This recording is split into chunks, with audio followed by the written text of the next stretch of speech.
am Amol Musare, Assistant Professor in the Department of Humanities at Suryodaya College of Engineering and Technology. I welcome you all to this workshop on aptitude and knowledge. I must thank to the host institute who has taken this novel initiative to open the doors for you so far the knowledge is concerned. In this particular e-workshop, we are going to cover the topics which are related to our socio-economic and political scenario of the country. We are not going to cover only the current scenarios, rather we are going to cover the past and future as well. And yes, what can be the impact of this on the upcoming generations, that also we are going to cover. So today we are going to talk on the topic of Make in India, which is an alarming one and can be seen across the news and across the media. So we are going to know about it, what can be the impact of this mission which has been launched by Honorable Prime Minister of India, Shri Narendra Modi. Today we are going to talk an alarming topic, and that is Make in India. I know every one of you is aware of this concept that has been launched by the Honorable Prime Minister of India, Narendra Modi. This mission, so-called Make in India, what exactly it is and what does it talk about, what can be the impact? So today, obviously, we will cover the background of this mission Make in India, but along with that, more specifically, we will focus on what can be the impact of this mission on the Indian economy as well as the global scenario. Before going into the presentation, let us have a look of a very interesting factor. Many of us have watched the movies of Raj Kapoor. Raj Kapoor, a legendary person, and his movies have always been the representation of socio-cultural and economic conditions of the country. The then condition, we can say that. A very famous movie by Raj Kapoor, I remember, that is Shri 420, and if I am not wrong, it was released in the year 1955. A very popular song in this movie is, which is composed by Shailendra and it was sung by Mukesh, Mera Joota Hai Japani, Ye Patloon English Thani, Sar pe Lal Topi Rusi Fir bhi Dil Hai Hindustani. My dear friends, look at this song, look at the composition of this song. What can we see? It represents the economic, socio-economic condition of 1950s, because we are talking about the movie which has been released in the year 1955, and India got independence in 1947. India got full independence, that I'm talking about the implementation of the Indian Constitution, our own law. It was in the year 1950. So we are discussing this movie that is released in the year 1955, means not far, hardly 5 to 7 years after independence. Mera Joota Hai Japani, shoes imported from Japan.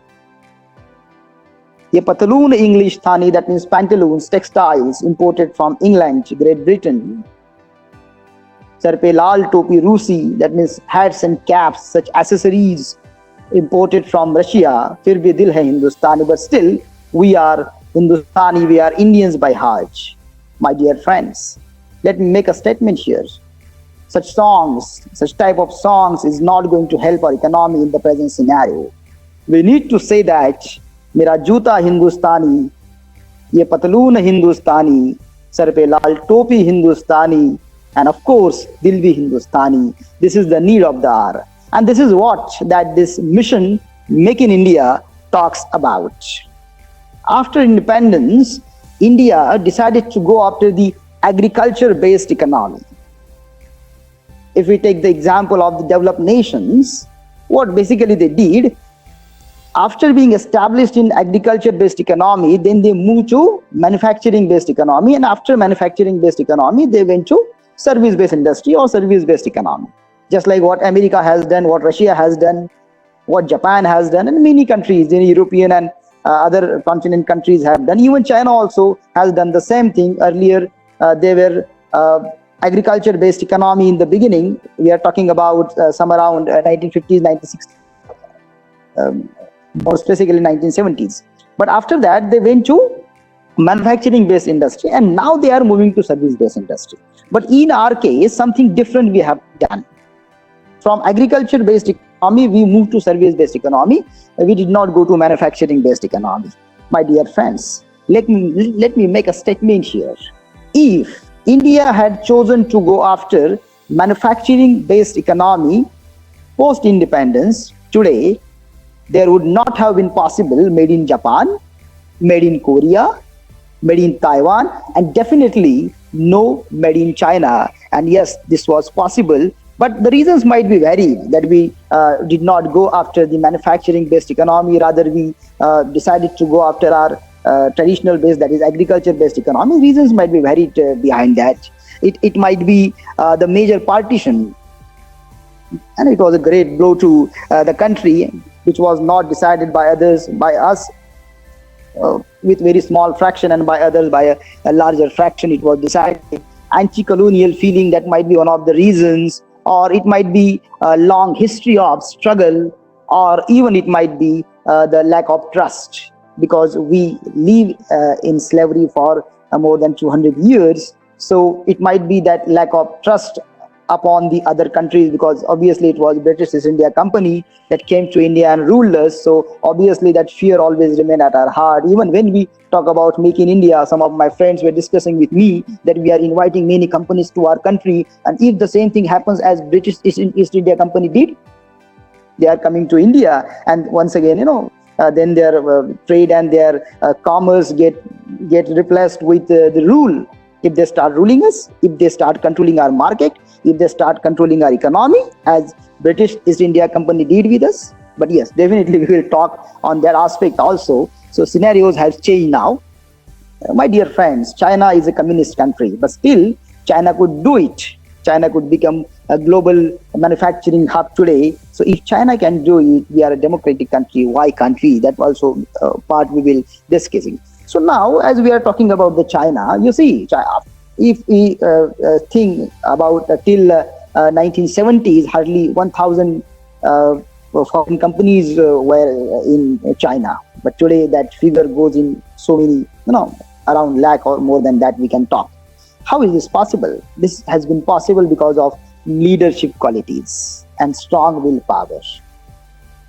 When we talk about the Indian economy, or when we talk about the Indian development, obviously leadership has always remained the missing ingredient in the Indian politics. But for the last 6 to 7 to 8 years that we have been observing a strong leadership, a visionary leadership that is coming up even in Indian politics also. And what I think about the leadership in politics, it is all about architecting the future and igniting the minds. And both things are happening now. We are going to architect our future, and yes, because of this, such missions like Mission India, the minds of the Indians are getting ignited. Before actually entering into the so-called presentation of Make in India, let us discuss one of the aspects that is quite related to our discussion, that is what we talk about the deficit in imports and exports, and how is it affecting us. See, today mostly we depend on imports, not exports. For any country, for to make it economically quite strong, or even to take our GDP up, we need to have more and more export. Means export should be more than the imports. But in our case, import is more than the export. And if you look at this, the deficit that in front of you is, if we talk about the year 2018-19 fiscal year, and exports that we are, it is in front of you, that is of 331 US billion dollars that we are talking about. And if we look at the import in the same year, that is of $507.4 billion. And it is creating the deficit of $176.6 billion during the year 2018-19. What happens due to this? When there is higher export and less import, and when there is higher import and less export. So let us now consider that in our case, we fall in the second category, that we have higher imports and less export. Our money flows out of our country. At the same time, we become more and more dependent on the global economy in case of purchase. Just for example, when we have more and more export, we need more and more dollars, because our Indian currency is not accepted in foreign countries. Exceptions are few. So when we, for example, we are going to Saudi Arabia to purchase the petroleum products, they are not going to accept our Indian currency. Then what do they accept? They want dollars. Then what option we are left with? First, we will have to purchase the dollars. We will have to get the dollars, and then with dollars, we will go to the Gulf countries or Arabian countries to purchase the petroleum products. Because of this, what happens? The value or the demand for the dollar increases, and the demand converts into increasing value of the dollars, and automatically the price of the dollar goes up. We talk about 10 years back, and the dollar was around 50 or 55 rupees per dollar. Now we are paying more than 70, around 76 rupees per dollar. So automatically this causes inflation in our country. The petrol that we used to get for 50 or 55 rupees, we used to pay for 1 liter 50 to 55 rupees. Today we need to pay more than 70 rupees. So why did this happen? Because we are depending more and more on imports than exports. Our money also flowing out of that, and to purchase the products from other countries. So for import we are talking about, we need more and more dollars, and because of that the value of our Indian currency comes down. This mission that Honorable Prime Minister of India, Narendra Modi, has announced, that is Make in India, this is going to be a very, very good initiative, as the same initiative that the Indian government had taken after independence, and it was to invest in engineering and medicine. Today, our medicine industry, our pharma industry is one of the best in the world. The engineers, after getting degrees from IITs, the topmost institutions of India, they have settled down in many parts of the world. Specifically, when we talk about the Silicon Valley, flourished in 1980s, 1970s, 80s. A lot of contribution has been given by these Indian engineers, who are engineering graduates from IITs, having their standards so much high. So this decision also of investing, especially so far this Make in India we are talking about, is going to have the same effect on future. More than 100 magnitude that we are talking about. Let us have another analogy. Lincoln shifted agriculture based economy to manufacturing based economy. China also did it around 40 years ago. US did it 150 years ago. So if these countries can do this, there is nothing that India cannot do. Of course, the experts, they talk about, what about corruption in India? What about bureaucracy in India? Of course, I agree. They do exist in India, as they were in those countries also. They tackle with the problem.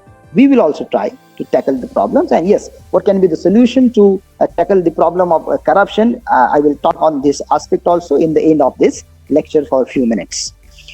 So this mission, Make in India, it was announced in the year 2014. And what is the motto of this mission? The motto of this mission is to make India a global manufacturing hub. And this mission has been designed to facilitate some 5 objectives that we can see now. These are on the screen. That is investment, innovation, skill development, protect intellectual property, and yes, best-in-class infrastructure. And in this particular domain, you can see that the role of the government is going to be as a facilitator more than a regulator. And in this particular perspective, Indian government has dismantled several of its rules, several of its regulations. It has brought down the paperwork also, and the procedures have been made so easy that India can be an easy business destination for investment at global level. It has even amended tax policies also. You might be knowing about the GST, that one nation, one tax. Earlier, we used to have so many complicated tax system in India. Now we have just GST. That means one nation, one tax. That means the tax system has been quite simplified, and because of this, the results, we can say that India has jumped to 10th World Bank ranking position. Earlier it used to be around at 148, more than 148th position, and now for so far ease in business doing this rank is concerned, India is now at the 10th position according to World Bank rankings. So now let us move on. What are these 5 aspects that you can see on the screen? That is investment, innovation, skill development, protect intellectual property, and best in infrastructure. These 5 objectives have been set under this so-called mission that we talk, and it is mission Make in India. So investment that we are talking about. See, China is a manufacturing hub. But China is not made a manufacturing hub by Chinese companies or China itself. It has been made a manufacturing hub by the rest of the world. Rest of the world, they went to China and they started doing business there. In the same way, Indian government also has opened their FDI in railways, in construction, in defense, in infrastructure, in medicines. And because of this, that you can see that after 2015, our India has increased by more than 48%. In the Financial Times says that India is global #1 investment destination. Even International Monetary Fund, also IMF, says that India is world's fastest growing economy, and it is growing so fast. We find this because we want investment. You see, we do not see, if you want to develop infrastructure here, we need to invite more and more foreign companies to come to India and to invest in our country. If they invest here, obviously it will create a lot of job opportunities. Obviously it will create basic infrastructure. Obviously it will boost the revenue part of the government also, and it will help to improve the standard of living of the people, so-called. So now let us move to the second objective, and that is innovation. Research and development we talk about. If we compare our R&D with the China's R&D is too strong. Let me cite an example here.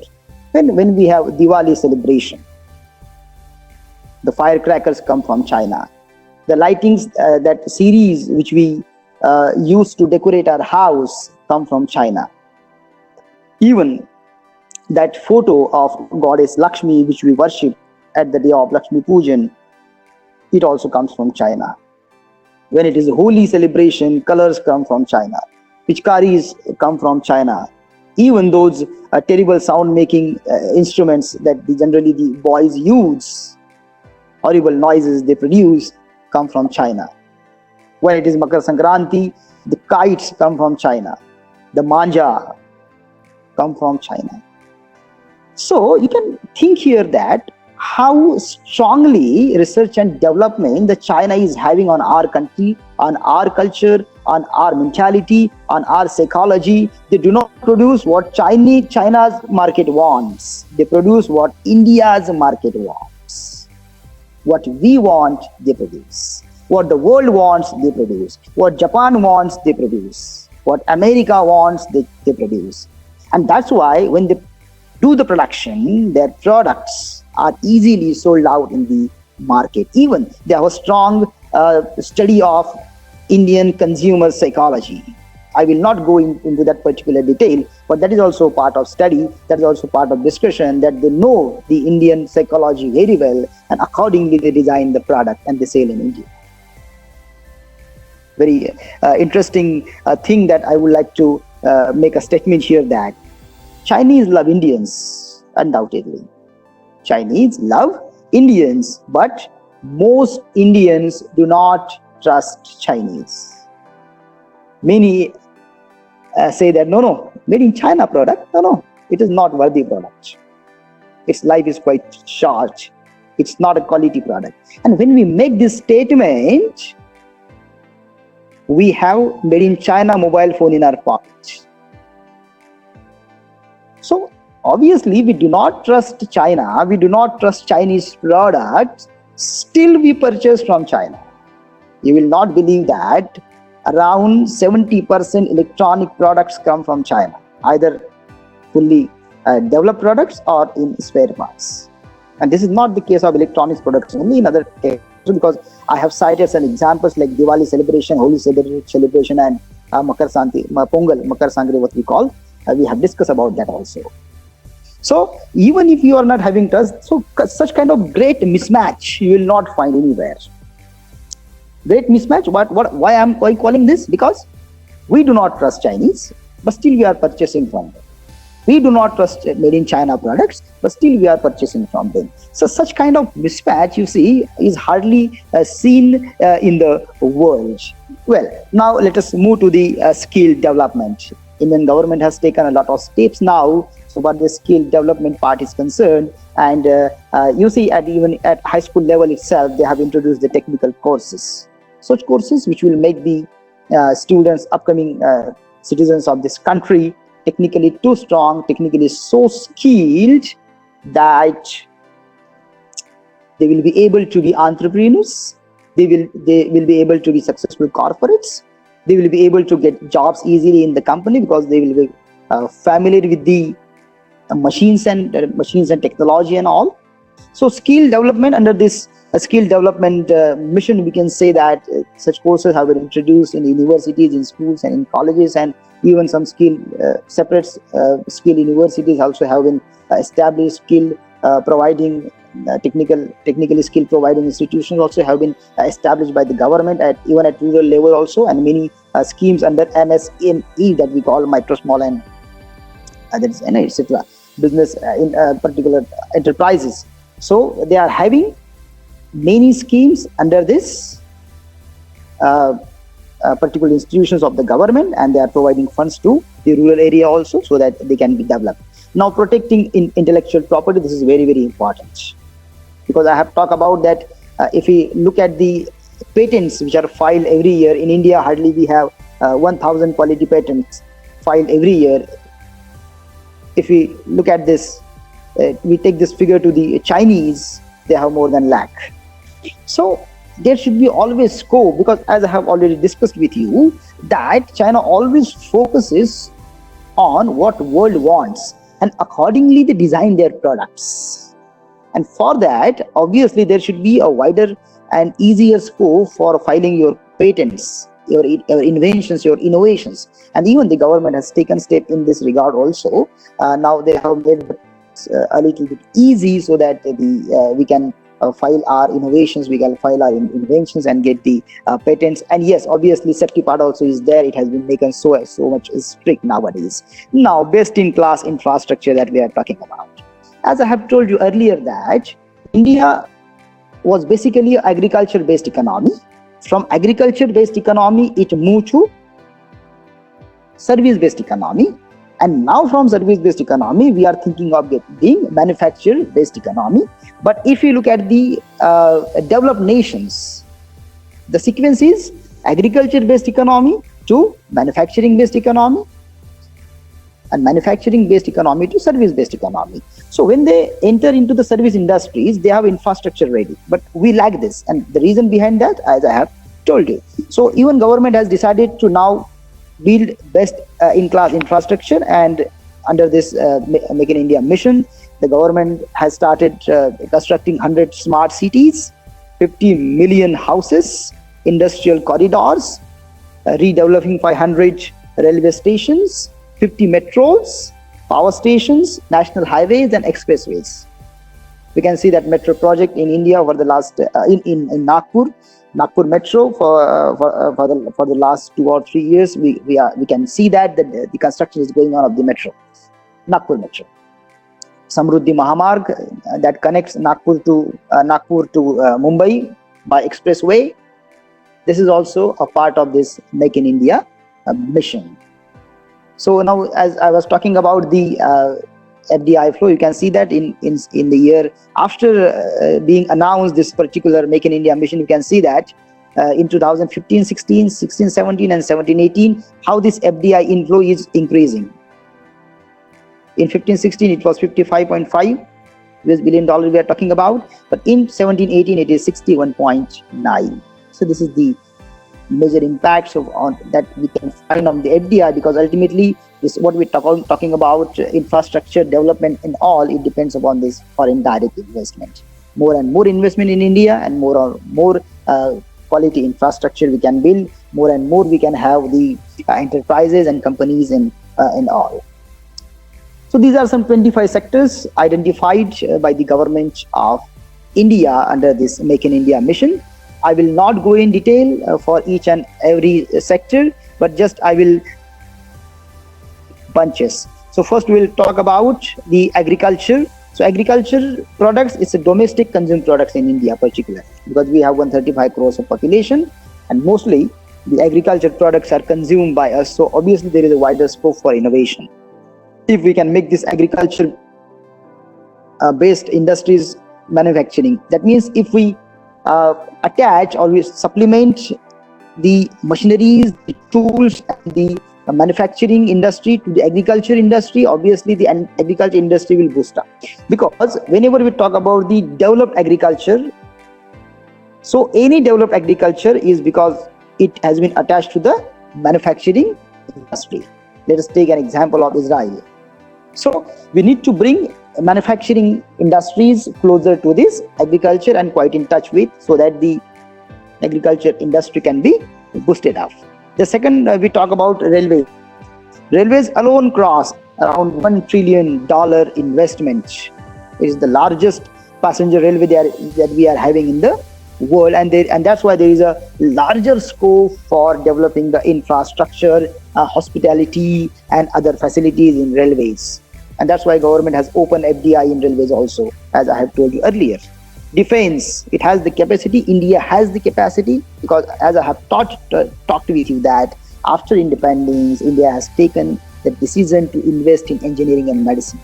So the decision to invest in engineering, this is its results today can be seen. So far the defense part is concerned, we are quite developed today. Even NASA is many times ready to have some joint collaborations with us. So there is a larger scope for FDI, because our defense mechanism is obviously one of the best in the world.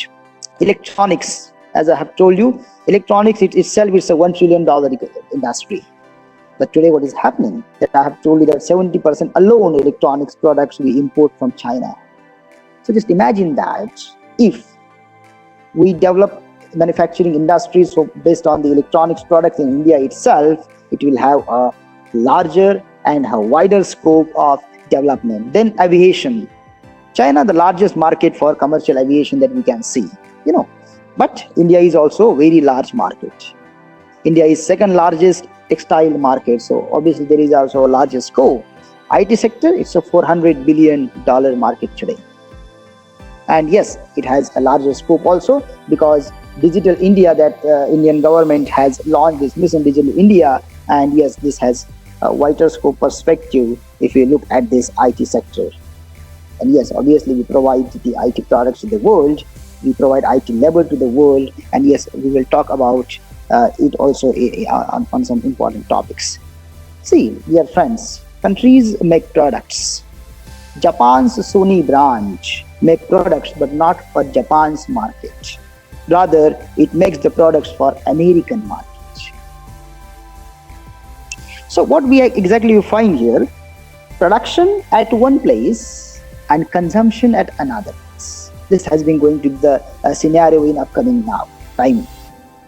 Manufacturing be done, what China does, manufacturing in China, consumption in other countries. Many American companies, they have established in China, they do their production in China, and then they sell their product in America. So this scenario is changing now, because wherever they will get environment, wherever they will get friendly policies, wherever they will get the cheap labor, obviously they will move to those countries for production, and then those products will be sold out in their own country. So this shifting is now taking place in India also, and yes, I'm quite optimistic about this. Now, what can be the impact of this Make in India? So I will try to cover this in these given 3 points: employment, direct and indirect. So before talking on this, what is direct and what is indirect, let us take an example of Mihan project. Just imagine that Mihan project is giving employment to some 5 lakh employees in upcoming time, because we have around more than 300 companies registered with us. Many of them have started their operations also. So if Mihan project having their companies, they are able to provide employment to 5 lakh people, 5 lakh employees. So this is called direct employment. When these 5 lakh people will start working in those companies, or they will migrate to Nagpur, what will happen because of that? They will not come alone. They will come with their needs. These 5 lakh people will need houses to live in. They will need bungalows. Their children will need schools and colleges. They will need big bazaar, supermarkets. They will need theaters. They will need roads, transportation, public transportation, cars, that means automobile industry. They will need parks, amusement parks. So when they will come to Nagpur for work, they will not come alone. They will come with their needs. And these needs generate employment. How? When they will need houses, obviously houses will be constructed. And when these houses will be constructed, obviously cement industry will go up, bricks industry will go up, labor industry will go up. For example, their children need schools and colleges. So once again, schools and colleges will be construction. Basic infrastructure will be developed. Publication industry will go up. There will be so many teachers. There will be so many professors. There will be so many non-teaching faculties. There will be so much ground staff. Okay. When we talk about their need in the multiplexes or big bazaars and all, so obviously there also will be a larger requirement of employment. So what I'm talking about, these 5 lakh people, when they will migrate to Nagpur for job, they will not, to fulfill their needs, they will need a kind of services and infrastructure. And these services and infrastructure will create another employment. That's what we call indirect employment. So direct employment, if it is of 5 lakh, it will create indirect employment of at least 20 lakh, what we can see in Mumbai. And the people migrate to those places only where they have job opportunities. Okay. Another, we talk about the purchasing ability. See, we have, the people say that we have 135 crore of population. Of course, I agree. We have 135 crores of population, but these 135 crores of population is of no use unless and until these population have job. There is a very interesting theory of Professor Nerks. Professor Nerks says poverty is the reason of poverty. How? Suppose a man is poor. He is suffering of poverty. That means he has no money. That's why he is poor. When he is poor, he is suffering of poverty. He has no money. That's why he does not purchase the product. When he does not purchase the product, there is less demand for the product. When there is less demand for the product, obviously there is less production of the product. When there is less production of the product, obviously there will be no extension of units, because the demand for the products is less, and that's why the production is less. So there is no extension of the extra units, and that's why there will be no new opportunities for employment. Because ultimately demand causes production, and production causes new units, and new units causes new recruitment or new employment. Now let us consider this on the other hand. If a man is rich, that means he has money. He has money, that's why he spends a lot. He spends a lot, that means there is demand for products. There is demand for products, that means there is increased production. When there is increased production, obviously to fulfill this increased production and increased demand, the industry will set up another units, new units. When new units will be set up, there will be new opportunities for employment and for jobs. The people will get employment. When the people will get employment, obviously they will get richer because they will have income source. When they will get richer, they will have income source, they will be financially strong, they will spend more. When they will spend more, there will be demand for the product. Where there will be demand for the product, again there will be production, increased production. And to match this increased production, there will be extra units, and this particular chain will go on. And that's why Professor Nurk says poverty is the reason of poverty. And why does he say that? This is the reason behind this. So unless and until this 135 crore of people do not get proper employment, they do not have proper income supply, and that's why they will not spend. And unless and until they spend, there is no purchasing ability from their side, there will be no increased production, increased demand. So purchasing ability must go on. And for increasing this purchasing ability, we want jobs. And for jobs, we want investment, especially of foreign companies. And when these things happen, obviously it boosts the GDP, gross domestic product. We will not talk in detail so far this GDP concept is concerned, but GDP is such a parameter which can tell you how healthy your economy is. Gross domestic product, what we call, how much production took place during a year. So ultimately this production is related with the demand, particular demand that we are talking about. Now, before we end up this presentation, let us talk about what today the scenario, a global scenario is having, and where India finds the silver lining. Today what is happening, my dear friends? The whole world is depending on China so far global supply chain is concerned. And that's why now they are thinking to de-risk or to become less dependent on the China, and that's why they are thinking to move to the Indian market. The reasons might be varied. It might be due to the size of India, due to the scale of India, or it might be cheap investment. Cheap investment is very, very important, I tell you. When suppose an American company invests rupees $1,000 in Indian market, so $1,000 means actually it is 75,000 Indian rupees, because $1 is equal to 75 rupees or 76 rupees today. So they are investing just $1,000, but when it is invested in Indian market, it is 75,000 rupees, right? So this is called cheap investment. So that might be one of the reasons. Another might be cheap labor and cheap buy. Cheap labor means we provide cheap labor in the world. Today, let me tell you a very interesting fact. For example, some IT company is in India, an American IT company is in India, and they are developing their softwares here.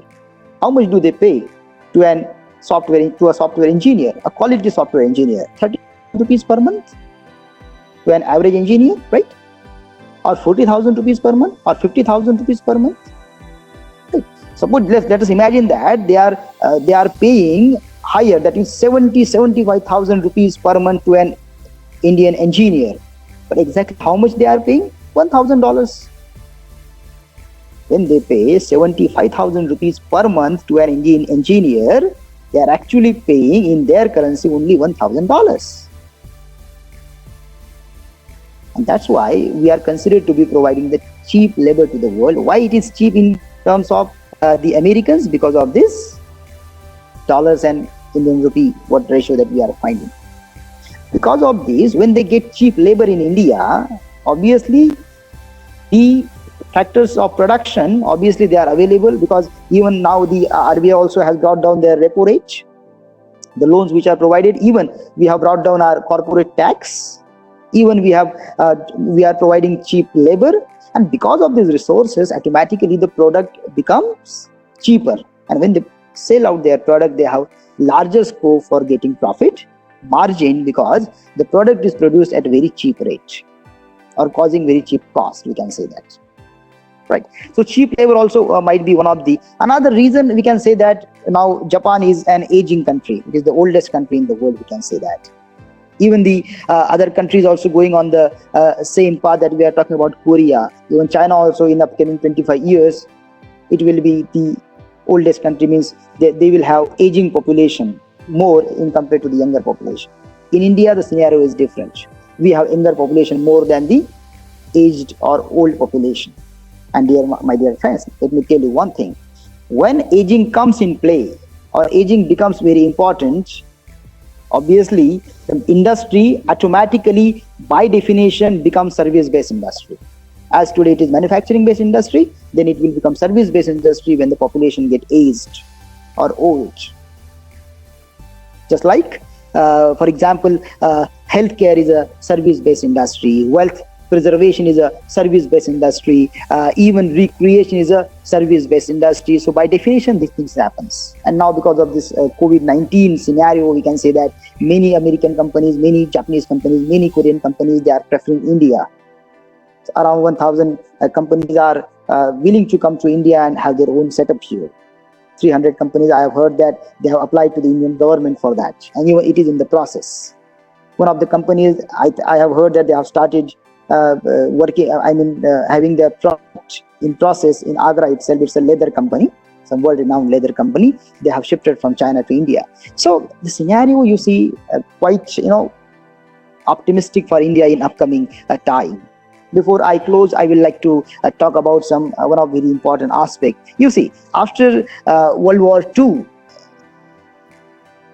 International Monetary Fund (IMF) and World Bank, they come into existence. They came into existence after World War II, and the whole world became dependent upon them. Now, what the countries are doing? For example, BRICS. One of the example is that Britain, Russia, India, China, and South Africa, they have established their own bank, BRICS Development Bank, so that these countries can have the capital easily. And because of this, what is happening, the dependence on the IMF and World Bank, it is getting lesser and lesser. Even now, England and Germany is also thinking in the same path. Obviously, America is opposing this, but I'm quite sure that Germany and England also will go on the same path as BRICS Development Bank has done. So India is the quite largest consumer market, largest cell phone market. It is one of the largest after China. It is the largest internet market. It is the largest app market after China. So it has a larger scope. And let me tell you, my dear friends, digital evolution is going to be the key factor in upcoming time. And digital evolution can curb the corruption. I had talked about this also, that in the end, I will talk about corruption aspect. So digital, when the documents will be digitalized, when the documents will be computerized, when the process will be computerized, there is less scope for corruption. So digital evolution, and yes, Honorable Prime Minister of India, Narendra Modi, even they have started this digital India mission also, through which that, according to me, I think that the corruption can be brought down, because when this bureaucracy will be documented, it's computerized, electronically documented, when bureaucracy will be computerized, when documents will be computerized, when processes will be computerized, automatically there is less scope for corruption. And my dear friends, let me tell you, in upcoming time, digital language will be the only language that the world will understand. It will surpass English language also. The whole world will understand digital language. So we need to invest on this a lot. And yes, India has been waiting in the wings for becoming manufacturing hub after independence, since independence. And yes, this time I am quite optimistic that within a decade, definitely India will be a manufacturing hub. Thank you very much. Good day.